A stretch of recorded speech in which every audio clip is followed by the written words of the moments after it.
Hello friend, welcome to web Gujarat. Gujarat ગૌણ સેવા પસંદગી મંડળ વર્ગ 3ની અંદર ગ્રુપ એ અને બીની એક્ઝામમાં ન્યૂ સિલેબસ મુજબ મેથ્સના આપણે સિરીઝ શરૂ કરેલી છે. તેમાં જોઈએ આજનો વિષય છે નફો અને ખોટ. તેના આપણે દાખલાઓ અને સમજૂતી વિશે ચર્ચા કરીશું. તો શરૂ કરીએ. આપણે પહેલાં સમજૂતી જોઈએ. સામાન્ય ભાગ પહેલાંની અંદર મૂળ કિંમત, જે કિંમતને વસ્તુ ખરીદવામાં આવે, વેચાણ કિંમત, જે કિંમતની વસ્તુ વેચવામાં આવે, નફો જોઈએ પ્રોફિટ. તો એસપી ગ્રેટર દેન સીપી, તો નફો આપણો થાય એનું સૂત્ર છે એસપી માઇનસ સીપી. એ પ્રમાણેનું આપણું સૂત્ર થશે. જે આપણે ખ્યાલ છે કે મૂળ કિંમત અને વેચાણ કિંમત એમ થશે. પછી છે નફા નુકસાન જોઈએ. તો સીપી ગ્રેટર દેન એસપી, તો નુકસાન જાય, બરાબર. તો એનું સૂત્ર છે નુકસાન બરાબર સીપી માઇનસ એસપી થશે, એટલે ઉલટું થઈ જશે. પાંચમું જોઈએ તો ટકાવારીમાં ગણતરી. તો નફો ટકા બરાબર નફો ભાગ્યા મૂળ કિંમત ગુણ્યા 100 થશે.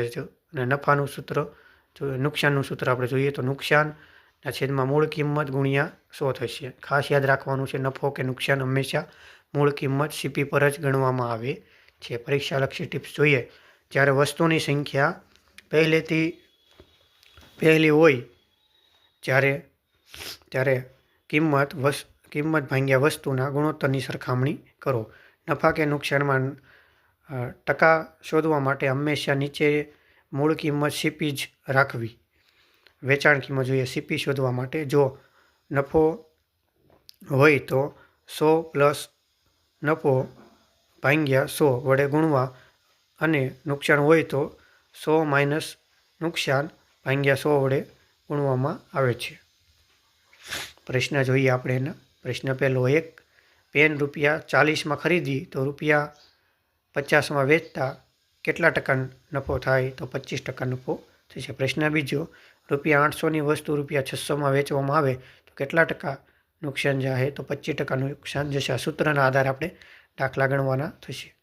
પ્રશ્ન ત્રીજો, એક વસ્તુની મૂળ કિંમત 500 છે તો 10% નફો મેળવવા કેટલામાં વેચવી પડે? તો 550માં વેચવી પડે. પ્રશ્ન ચોથો, એક વસ્તુને ₹900 વેચતા 10% નુકસાન થાય છે તો મૂળ કિંમત કેટલી હશે? તો ₹1000 હશે. પ્રશ્ન પાંચમો, 1200ની વસ્તુ પર 20% નફો મેળવવો હોય તો વેચાણ કિંમત કેટલી થશે? 1440 થશે. પ્રશ્ન છઠ્ઠો, એક વેપારીએ 10ના 12 લેખે પેન ખરીદી અને 12ના 10 લેખે પેન વેચે તો નફો કેટલો થશે? 44% થશે. પ્રશ્ન 7, ₹700માં ખરીદેલી વસ્તુ 840માં વેચતા કેટલા ટકા નફો થશે? તો 20% નફો થશે. પ્રશ્ન 8, જો મૂળ કિંમત ₹200 હોય તો કઈ કિંમતે વસ્તુ વેચવાથી 20% નુકસાન થાય છે? તો 160. પ્રશ્ન 9, એક પુસ્તક ₹300માં ખરીદ્યું તો 10% નફોથી વેચતા વેચાણ કિંમત કેટલી થશે? ₹330 થશે. પ્રશ્ન 10, એક ખુરશી ₹800માં ખરીદી તો 12% નફાથી વેચી તો નફાની રકમ કેટલી થશે? 96 થશે જવાબ. પ્રશ્ન 11, ₹600ની વસ્તુ પર 15% નુકસાન જાય તો વેચાણ કિંમત કેટલી થશે? 510.